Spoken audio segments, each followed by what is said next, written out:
ऐसा है, इसीलिए आदमी को इसको कहते हैं नीम हकीम खतरे जाए।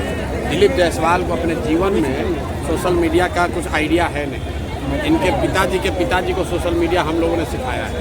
जिस अकाउंट की वो बात कर रहा है, सब लोग ध्यान से सुन लीजिए, जिस अकाउंट का बात दिलीप जायसवाल कर रहे हैं वो भाजपा के 2 लोग आज से नहीं 2016 से चला रहे हैं। और इस आदमी को ये भी नहीं समझ है कि ये भाजपा का कोई पेज नहीं है, ये फेसबुक ग्रुप है जिस पर कोई भी जाकर कुछ भी लिख सकता है।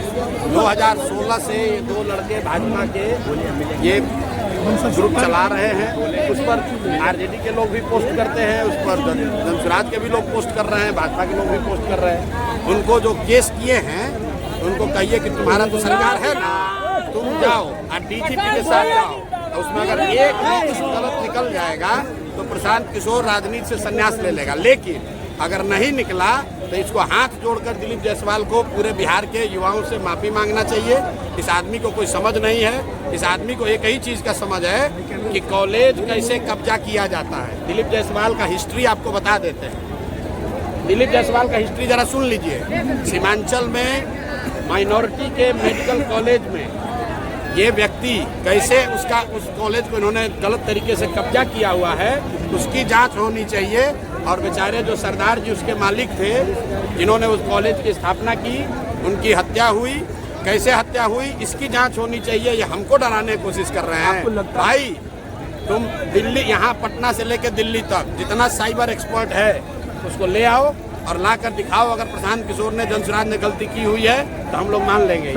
ये इसको कुछ आइडिया है नहीं, किसी ने बता दिया।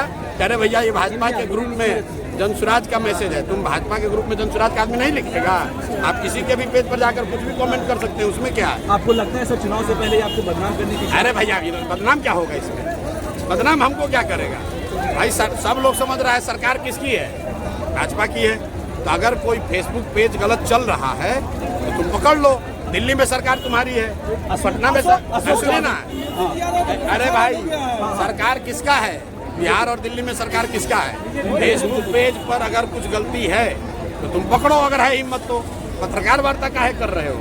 और साथ में ये भी कह रहे हैं कि जिस कॉलेज को कब्जा करके बैठे हुए हो उसका भी जांच करा लो, अपनी ही सरकार से करा लो कि उस कॉलेज का मालिक कैसे बने हो। अशोक चौधरी ने आपके ऊपर ज्यादा बात नहीं करेंगे। अशोक चौधरी ने कहा है कि आपके ऊपर ज्यादा बात नहीं करेंगे, आपको ज्यादा बराबर नहीं बनाएंगे ज्यादा बात करके। ठीक बात है। अशोक चौधरी के लिए कल मैंने कहा कि हम लोग जानते हैं कि नेता दल बदलते हैं, लेकिन अशोक चौधरी बिहार के सर्वदलीय नेता हैं।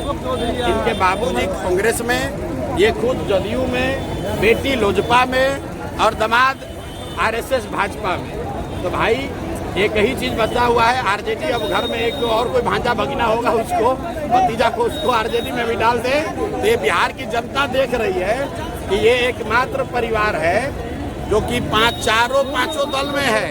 कोई भी किसी दल को वोट दीजिएगा, अशोक चौधरी जी को उसमें लाभ ही लाभ है। सर एक सवाल, जिस तरह सर इच्छा बंद कर दिया गया। अरे मोदी जी आ रहे हैं तो आप लोग देखिए कि सब जिला से बिहार के बच्चों का, बिहार के गरीब जनता के पैसा पर, आपके हमारे पैसा से भीड़ जुटाने के लिए सब सरकारी खर्चा पर बस से ले जाकर भीड़ जुटाया जा रहा है। तो सब लोगों को पूछना चाहिए कि भाई आप हम लोग को कुछ दे तो नहीं रहे हैं, हम लोग का ले क्यों रहे हैं? सर